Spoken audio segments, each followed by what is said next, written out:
Fiscal affairs is unless drastic changes are made in federal spending, the United States should be destined for financial devastation.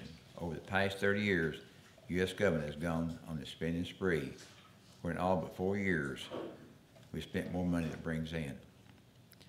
Leading to continuous budget deficiency, federal spending in 2009 produced a budget deficiency of $1.4 trillion, the largest in American history, contributing to a federal budget debt level of over $13 trillion, roughly 85% of the nation's gross domestic product. That's over $42,000 per person in the United States. Currently, about 45 to 50% of the public debt is held by foreign countries that place the U.S. in a dangerous position. Not only does it allow foreign countries some degree of influence, government decisions by the federal debt could become a high risk. That other countries see the U.S. as a bad credit risk and limit capital at a critical fiscal need, plus the high debt could also result in higher interest rates for American citizens. Kentucky Farm Bureau participated in the American Farm Bureau Frederick District Task Force last year, focused on the dangerous position of the largest projected federal deficiency over the next 40 years. Farm Bill believes that federal deficiency should be reduced each year, reaching full balance debt by year 2019. A balanced budget should be accomplished through spending, restraining, and reducing the rate of growth rather than increasing taxes. Capital gains taxes threaten the transfer of land to the next generation of farmers, put the future of agriculture at risk. Today, the average farmer is 57 years old, and they consider retirement. They often have yet to sell price on the land because of higher prices. Enough recovery of the cost of capital gains taxes will lead to the likelihood that land will be sold for other uses than agricultural. This also makes it very difficult for young farmers to become young farmers to purchase land. The current top of capital gains tax is 15%, but set it to 20% next year. Then I have 4 questions. What is your level of concern about the size of our national debt deficiency? What measures would you support to reduce the deficiency, spending, and our national debt? Do you support the pay-and-go rule for tax measures and spending programs? What tax measures should you support to make it easier to agricultural land and production and allow for an easier transfer of assets from one generation to the next? Thank you.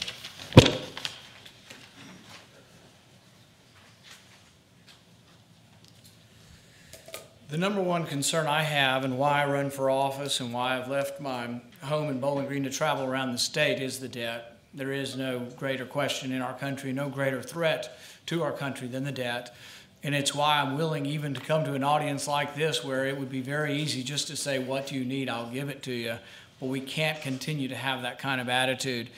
The thing is that when this comes up, the debt is nearly $2 trillion in 1 year. Interest rates are $400 billion in 1 year. We owe China $800 billion. We owe Japan $700 billion. We run the Cold War, and we've owned Russia $140-some-odd billion. The list goes on and on. That's with low interest rates. Can you imagine what happens if we get 1979 style interest rates? It'll devour the entire economy. We can pay for it for higher taxes. I don't want that. We can borrow more money from foreign countries. I don't want that. Or we can simply print the money. But you have to realize where these spending proposals are coming from. They will not vote against any spending because they don't have the courage. He may say he's going to, but guess what? All of the leadership of the Democrat Party is for all of the new spending programs. The national Democrats are too liberal for the Democrats in our state and for the moderates and the independents in our state. But he will vote in leadership for the folks who will continue this spending spree. And I think it's a grave danger to our country. As far as pay-as-you-go, Jim Bunning stood up and he was brave, and I really stood up and complimented him on that. But guess what? It was his party that stood up and said, oh, it's an emergency. So everything's an emergency. So what are the rules worth if everything's going to be an emergency and you're going to evade your own rules? But he stood up and took grief on it. It's still going on and on. They do not obey their own rules. I've been talking for over a year now that we need new rules. We need a balanced budget amendment. In Kentucky, we have it. Constitutionally, our legislature cannot run a budget that's not balanced, and it works. Not because they're exceptional people or better than any other people in Washington. It's because they have rules and they have to obey these rules. That's what we need in Washington, is we need a balanced budget amendment. I will fight for it. It's one of the first things I will talk about. I've promised that I will hold things up and I will make them talk about a balanced budget, because I think the debt endangers our country. There is a clear distinction. And I know sometimes people don't want to make it about parties, but there's a clear distinction between the Republicans and the National Democrats. Even if someone wants to run in Kentucky and say they're moderate now while they're here, they will support the national liberal Democrats who are in all the leadership positions. Nancy Pelosi is off the deep end to the left. So is Harry Reid. They don't represent our values here in Kentucky. And there will be a clear distinction, and that's something, no matter what he says about concern about spending, you have to know that he's going to be supporting the liberal Democrat leadership. Thank you.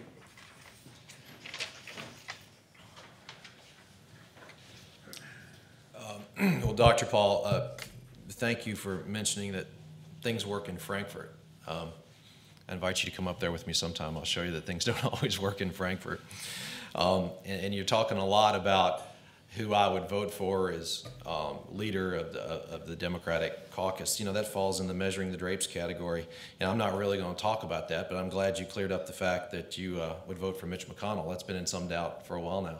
It seems like you're waffling on that issue just the way that you've waffled on farm subsidies, or the way you've waffled on term limits, or any number of issues. And as I've said many times here today, when I get elected to the United States Senate, I'm going to go up there and put Kentucky first. I'm not going to go up there and try to form some obscure caucus where I can sit around and talk about Greece or the Bolsheviks or England or farm payments to dead people in Miami. I'm going to put Kentucky first. Sometimes that means crossing the aisle. I've crossed the aisle in the past. I crossed the aisle to work with Bob Stivers and other Republicans to pass the cybercrimes unit as your Attorney General. We got it passed. We got a cybercrimes bill passed. We've taken 70,000 child porn images off of the internet. I've worked with Hal Rogers in a bipartisan fashion on Operation Unite. He cited us as being the easiest agency to work with. We had a terrible problem in eastern Kentucky, and I said, this is bigger than any party. And I reached across the aisle, and Congressman Rogers and I have worked together in a federal-state partnership to make certain we tackle the scourge of prescription pills. That's putting Kentucky first. That's not putting party first. And I'm a fiscally responsible Democrat. I want a government that we can afford. I can tell you we can't afford Rand Paul. We can't afford Rand Paul. Now let me give you some very specific ideas about how I would tackle the deficit. First of all, this Medicare purchasing in bulk, Medicare prescription pill negotiations is a big deal.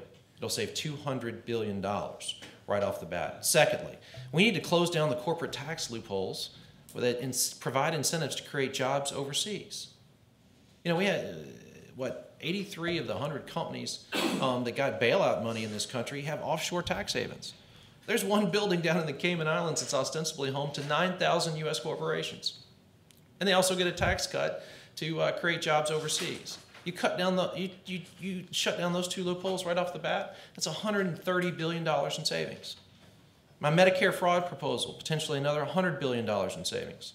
I support the pay-as-you-go rules. And let me remind my opponent about the pay-as-you-go rules being put in place during the Clinton administration, and the Clinton administration leaving surpluses as far as the eye can see. I appreciate fiscal responsibility, but the issue of fiscal responsibility just didn't jump up here in the last 16 months.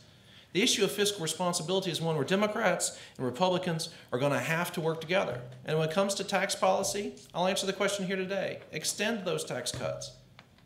This is not any time to be raising taxes in a recession like we're in right now.